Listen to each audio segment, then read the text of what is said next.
Hello, my crafty mavens. This is Hannah with you today. And today we're going to talk about Joanns and Michaels. So if you guys haven't heard, Michaels has acquired the intellectual property of Joanns, and Joanns just closed this past month in May. So at the end of May, all of the stores closed down. So let's talk about this. Let's talk about what this means for the paper crafting and memory keeping community, because I think it does affect us immensely. And I want to kind of dig deep and talk about some stuff. But if you're new here, my name is Hannah. I am the owner of the Crafty Maven Getaway, which is a inspiration station for you to be inspired. But we also have a store which we offer mixed media kits and some other paper crafting type crafty supplies. So if that's your jam, I'll make sure that in the info box below that you can head over to the store, or you can head over to the Crafty Maven Getaway YouTube channel, because I post tons of stuff there. I have a podcast that we release weekly, and so there's a ton of inspiration over there and just a whole bunch of fun stuff. So let's get started. Let's get talking about Michaels and Joanns, because if you are a paper crafter, memory keeper, crafter, which I know I am, I don't know about you guys, but I love going to a store. I love checking out supplies and actually touching them and seeing them. And over the years, crafting stores have really just plummeted down. So just this past month, at the end of May, Joann's officially closed all their stores down, and that was because in January they filed for bankruptcy, and so that's when they released that they were going to be shutting down all their stores. And so they've had a ton of stuff on sale. I visited my Joann's that is in the next town over from me, and I went there in February, March, probably March, at the beginning of March. And my store has always been a hot mess. I don't know about your stores, but my store is a hot mess. And I live outside of a major city, and then about an hour away from like a major city. So so there's two really big cities not that far from me. I don't usually go to either of those city Joann's just because it's just far enough away, and there is one closer. One of the things I loved about Joann's is that as a paper crafter, and not so much a crafter in fabric and sewing type items, there's name brand stuff that I could get, and their quality was just a little bit better. The thing that I didn't like about Joann's is that my store was always a hot mess. And so when they announced that they were closing down, it kind of didn't surprise me, but it also didn't surprise me because I have seen craft stores just, there's such a limited amount. In my area, there is a Michaels, which also is it's not as a hot mess as Joann's, but they don't have that much. And even over the last couple of years, there's what their inventory and what they provide has really limited. And then there's a Hobby Lobby, which actually has quite a bit of stuff, but it's very varied. Like, they have a lot of themey stuff, which if you ever visit a Hobby Lobby, that's a lot of what they have. But they have a lot of like not necessarily craft stuff. It's stuff for organizing, for doing decor like outside. So like when I got married last summer, I went to Hobby Lobby and I got a lot of stuff. I got flowers, I got like arrangement stuff for outside. So and Joann's had mostly fabrics and yarns and all that kind of stuff, and then they had other crafty stuff, but that's the majority of what they carried there. The scrapbooky and paper crafting and other crafty areas really were diminished in my area. So, and then like I said, other craft stores in my area, there's not a lot. There used to be a couple of bigger ones that were brick and mortar, and then they shut down. And then I think there's a couple, one or two that are closer to the city that maybe if you called, they'll open the shop up. I know that in my area, there's a craft store called Ben Franklin's Crafts, but I think that's closer to Seattle. So anyway, you can't really go to an in-person craft store that is privately owned anymore, or there's very limited in my area. Now, if I go to craft events like crops or other little things, you can find some more name brand stuff. You can find a more quality product. Also, we had the Scrapbook and Cards Expo in one of the towns over, and that had a lot of shops and that were crafty, that had stuff, but that's more on the paper crafting, not so much the sewing and fabric stuff. So anyway, let's talk about what Michael's got from Joann's, because that's why you guys are here. So Michael's acquired the intellectual property of Joann. So what does this mean? So this means any of their brands that they produced and made, any of the designs within those brands. So a lot of stuff that they own, like their own brands that they owned, Michael's got this. So when I was researching, because I was like, well, what does this really mean? Like, what did Michael's actually get? And honestly, there's not a lot of information. So I hope you guys also do your due diligence and research it too. Like, it's not that hard to Google stuff nowadays. But I did find out that a lot of what they got, that they're releasing, that they have, is the brand called Big Twist, which has a lot of different like subsections to it. So there's Big Twist Value Plus, Big Twist Post, Big Twist Baby Bear. So I'm assuming that each of these are just different sections or subgroups within the Big Twist Yarns brand that they own, that Joann's owned. I am not a fabric or like crocheter, so I don't do a lot with yarns and stuff. So I'm not really sure, like even in my area, I don't know what Joann's actually offered, if they sold more of that kind of stuff. Because the one nice thing about Joann's is they always carried bigger companies too, not just their own brand and smaller brands. That's one thing that Michael's, they have their Recollections brand and like the lesser brand, like the Die Cuts with a View brand, but it's a lot of the lesser quality brands that Michael's owns. So they do have other bigger brands of things, but just a lot limited. So really that's where Michael's was up on Joann's, because they could offer prices that aren't name brand prices. Because when you go, and that was one of the downfalls about going to Joann's, is not only can you buy name brand stuff, but they upcharge it so much.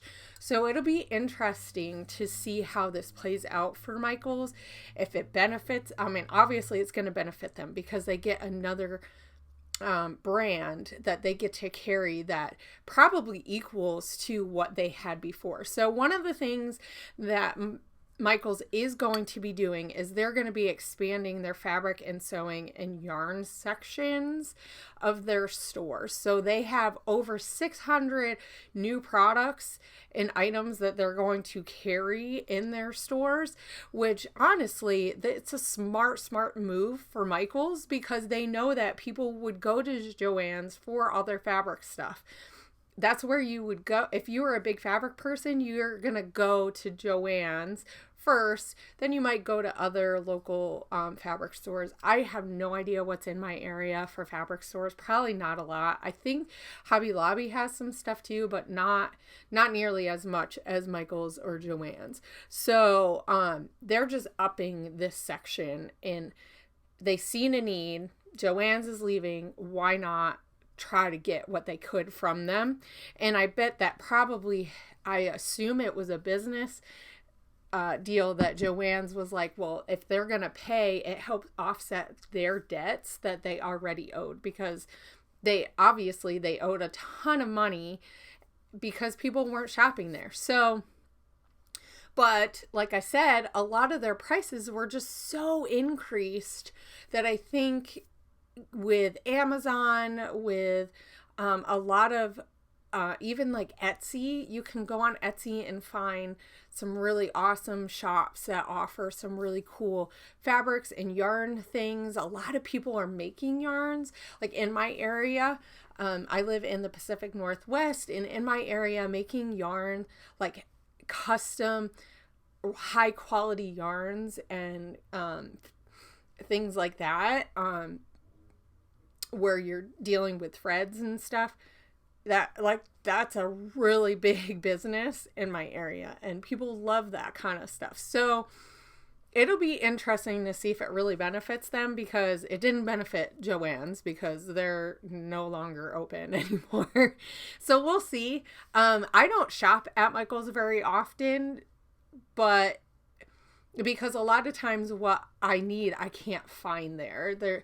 But that's just the ones in my area. Maybe in other areas, I'd be interested to see what my viewers, what you guys, how your guys' Michaels are compared to maybe even Hobby Lobby or other craft stores in your area.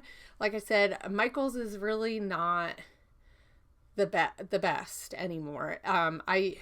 It used to be a great place to go. It used to be, if I need something, like I needed to get a craft glass mat, and I couldn't even get it from at the store. They said the only place you could buy it was online. And if I'm going to buy it online, I'm going to buy it from somebody else. So, because I'm going to buy it from a company that I know is going to give me the better quality, and I probably will get a better deal on it. So I will say Michael's is really awesome because you can get really good coupons, and Joann's also had coupons, but I feel like there's a lot of things you couldn't use your coupons for. So we'll see how this works. But I think because they're getting not just this brand and some other brands, they're also getting some of their designs and stuff. So it'll be interesting to see with the Joann's brands assets and their designs, what other areas Michaels will choose to use this with, because buying the intellectual property of another company means that you now have that and you can utilize it in your own stores. So if there was things that Joann's had, brands that could benefit Michaels, like I think in the paper crafting area, which is my expertise, even some of their paper packs at Joann's were a lot nicer. There's a lot more variety. I will say you can get quite a bit at Michael's for different paper crafting, especially like the planner stuff. So it'll be interesting. Maybe if they bump up like the planner section, they might, like, having some of that intellectual property could be very beneficial to Michaels. So if they ramp up their stores and make them look better, make it easier to shop, because I will say that's one of the hard things I find about Michaels is sometimes it's kind of hard in some of the sections. But I will say as a paper crafter, I'm kind of sad to see that they're just really only planning on adding to the fabric and sewing section, though they did say that they're going to be offering a lot more sewing machine items, threads, patterns and stuff for sewing. So we'll see what this means for Michaels. And I think that it will give Hobby Lobby a really big competition, because now it puts them more at the level of Hobby Lobby. I feel like because Hobby Lobby has such bigger stores, and it seems like there's a lot more of them, and they're just better, they're cleaner. Like in my area, the Hobby Lobby is so much cleaner. It's way more organized. There's a lot more product in the stores and on the shelves. There's just a lot more diversity within the products and the things that you can buy.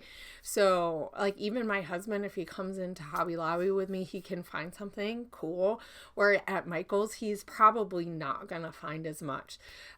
So it'll be interesting to see how this really plays out for Michaels, or if honestly, if it'll just make them go down more. Because if they just sit on this and all they're doing is just upping the sewing and stuff, I think they're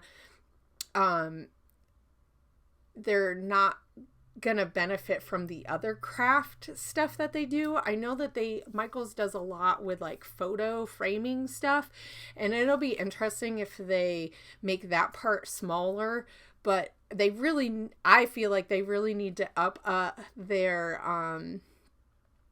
other craft areas, because not just the fabric and the sewing, I think, is where they're going to get their money. And it would be really awesome if they could start offering maybe some better brands.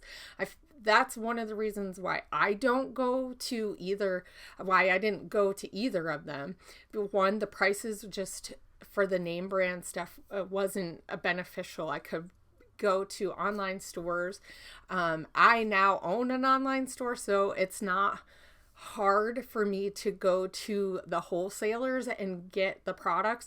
Now, being a smaller store makes it harder to get a larger amount, but I can always reorder, where when you're in these big stores, and one of the issues that I think Joann's faced is they would buy and people weren't coming in to purchase, so they had all of this product. I know when I was looking through the Joann's store in my area in March, there was a ton of planner stuff, which that's a really hot, that was really big for a while. I think it's kind of on the down low now, or down slope. And so not as many people are doing planners, though there's still always going to be a lot of planner people. So being able to find different brands of and different inserts for planners, which I know Michaels already has that kind of stuff. But I think if they could get more, that would be awesome. So I'm really hoping to see some of those elements, not just in the sewing and fabric and yarn area. It would be nice to see some of these changes in some of the other areas, just to make Michaels more appealing, because I might be more apt to go in there. And not necessarily because I don't think they're going to carry name brand stuff. I think they're going to stick to the Joann's brands, because that's what they bought from Joann's. But if they know that people are wanting that brand. So I'm curious, how much of the Joann's brand items did you buy versus when you went to Joann's and you bought more name brand stuff? Because I know when I would go into Joann's, I wasn't necessarily buying their store brand stuff, though there was a few things that I did see and that I would buy. But it's just one of the elements that I didn't like about Joann's, which is I think one of their downfalls, is that they weren't very good about keeping their stores organized and clean. And so there was tons of product, but you couldn't find it. And like I said, when I went in March, like the planners, there was so many planners from like 2 or 3 years ago that they just didn't even get rid of. So it just doesn't make sense to me, but it is what it is. And so anyway, so Michaels now has intellectual property with Joann's stuff and their brands. So we'll see how they utilize it. We'll see how it impacts the store sale or the store buyer customer experience, because I think that's where they need to up their game. Otherwise, Hobby Lobby is still going to be more beneficial. Even that I go to Hobby Lobby very often either. I know I shop a lot online because I can find what I want online a lot easier and for a better price. Even if I'm getting a name brand or a generic brand. So we'll see. I think though that with the sewing community and fabrics, you really do want to see them and you really want to feel them and like know what their quality is. So that'll be interesting, and hopefully the quality of the products and the brands that they are going to sell is going to be good, because if it's a poor quality, then it's not any better than buying stuff that you haven't seen and haven't touched yourself. So that's the benefit of going into a store, especially for craft items. You want to see the quality. You want to know that you're getting a good quality. And that's one of the things that I don't think Michaels also doesn't have going for them, is that their generic brands, I don't feel like or their brand stuff isn't as high quality as some other brands. And when you're, especially in the fabric and sewing community and yarn, like you want a good quality because you don't want them falling apart, because you're making clothes, you're making blankets, scarves and stuff, and you're making things that people wear and are going to use. And so it needs to be good quality. It's not as big of a deal when we're talking about paper crafting because it's stickers and papers, and so all that kind of stuff. Anyway, so I am done ranting and talking about this. I want to know what you guys think about this. Like, how does this affect your buying in person and craft stores? I want to know what craft stores you guys have in your area, and do you guys go to Michaels? Did you guys go to Joann's? Are you more apt to go to Michaels now that they own some of Joann's products and designs and all the rights to it? So is that gonna change where you're going, or are you gonna still continue to purchase the way that you were purchasing before? I am super curious. I can't wait to see you guys later. If you haven't hit the like button, do that. Also, you can subscribe if you would like to know more about paper crafting and more about crafting. I do tons of videos on my channel about that. I have a ton of videos prior that I've done, so there's a whole library of stuff that you can watch. I can't wait to see you guys next time for another video. And if you guys like this kind of style where I talk about stuff in the community and that affect us, especially as paper crafters and memory keepers, I'd love to know what your guys' thoughts on that kind of stuff is. If you're new here, thank you for joining me today, and I can't wait to see you guys later. Bye.